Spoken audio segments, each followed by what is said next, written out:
So at Old Trafford, Simon, Manchester United, as expected, really, overcame Sheriff Tiraspol 3-0. Now, when it comes to Ronaldo, this time last week he'd refused to go on a sub. The night before he'd walked down the tunnel early. He was banned for a game. He trained alone. Last night, what do you know? Back on and does his bit. Gets a goal and then pops out on social media. Great team effort and good victory. We stand together. Let's go, United. Yeah. But do you think even Ronaldo has learned a little lesson after all that, Simon?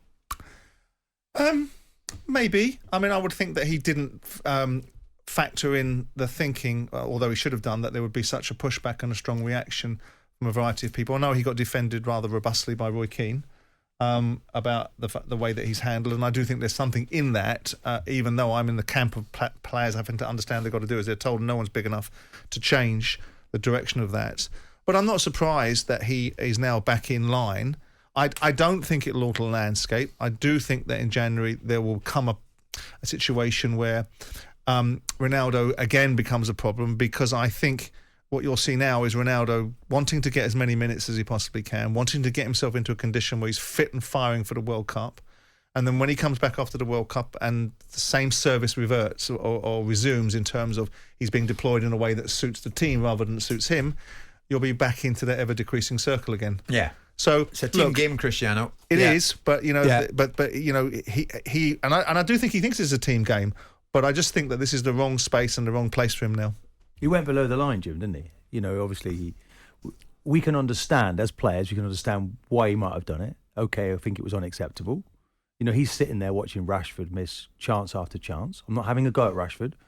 Lloris played very well that day in goal, but there was if you look back at it, maybe a Ronaldo might have scored. And he was saying, maybe. Okay, you want to put me on with 2 minutes to go? I think the manager misread that one. And of course, he went below the line and he's acted in an incorrect way. Now he's come back into the fold and he showed just why they need him. Yeah. Because they do need him. And they need other options in that area. Yeah, did he need a showboater in Antony? Robbie Savage had a tilt at him last night. Paul Scholes. I like to see skills and entertainment. I just don't think it's skill or entertainment. It's just being a clown. I mean, Antony against Sheriff gets the ball, turns full circle, not once but twice, and then promptly puts the ball out of play. Yeah, I mean, I was travelling back from the Arsenal game, so didn't see that. But, Jim, there are lots of players. I mean, Ronaldo was guilty of this himself, wasn't he? Lots of step overs. Do you have an issue with it, Martin? Yeah, I don't. Well, listen, I used to have a policy when I saw a player waving his foot over the ball was just to go straight for the ball and just embarrass him. Yes. If the ball doesn't move, I'm tackling you.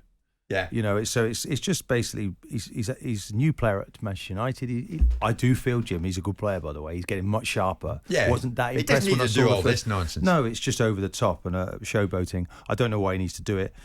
He certainly won't be doing it again. Martin Keown's in the same pitch. I like that. Antony, give it a rest and do what you're good at. Score goals. Jim White and Simon Jordan.